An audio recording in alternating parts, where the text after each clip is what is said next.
নমস্কার, আমরা employment service and manpower প্ল্যানিংয়ের পক্ষ থেকে আবারও জব ফেয়ারের আয়োজন করেছি। প্রিভিয়াসলি আমরা অনেকগুলি জব ফেয়ারের আয়োজন করেছি এবং ভালো সাড়া পেয়েছি।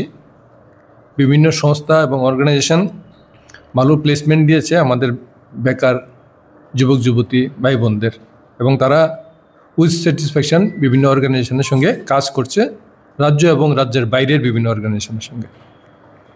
আজকে যে জব ফেয়ারটা হচ্ছে, এটা 5টা অর্গানাইজেশন, সবগুলি আমাদের ত্রিপুরা রাজ্যের 8টা ক্যাটাগরিতে 135 জন বেকার যুবক যুবতীদের চাকরির জন্য সুযোগ করে দিয়েছে। এতে রাজ্যের বিভিন্ন প্রান্ত থেকে অনেক বেকার যুবক যুবতী আজকে এই ইন্টারভিউর জন্য এসেছেন। আমাদের আশা যে কোম্পানির যে রিকোয়ারমেন্ট আছে, এই রিকোয়ারমেন্ট ফুলফিল করতে পারবে আমাদের বেকার ভাই বোনেরা এবং তারা ভালো প্লেসমেন্ট পাবে।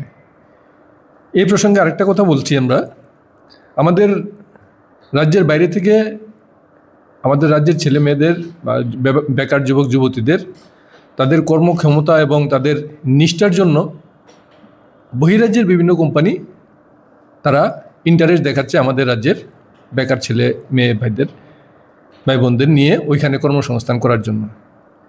এতে তারা ভালো প্যাকেজ দেবে, বেতনটাও ভালো দেবে। রাজ্যের যেহেতু ছোটো ছোটো ইন্ডাস্ট্রি সেভাবে দিতে পারে না, কিন্তু বহিরাজ্যে হলে বড় বড় ইন্ডাস্ট্রিতে নিয়ে যায় এবং ওরা ভালো প্যাকেজ দেয়। সামনের মাসে ডিসেম্বর মাসে আমরা মেগা একটা জব ফেয়ার করব, যেখানে বহিরাজ্যের বিভিন্ন কোম্পানিকে আমরা আহ্বান জানিয়েছি এবং তারা আমাদের ডাকে সাড়া দিয়েছে। অনেক কোম্পানি আসবে।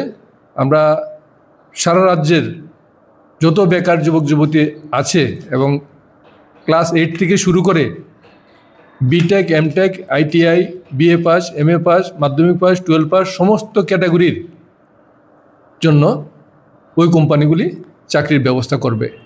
আমরা আশা করব রাজ্যের বিভিন্ন প্রান্ত থেকে বেকার যুবক যুবতীরা এই জব ফেয়ারে, সামনের যে আগত জব ফেয়ারে অংশগ্রহণ করবে এবং তারা বহিরাজ্যে গিয়ে আমাদের রাজ্যের মুখ আরও উজ্জ্বল করতে পারবে।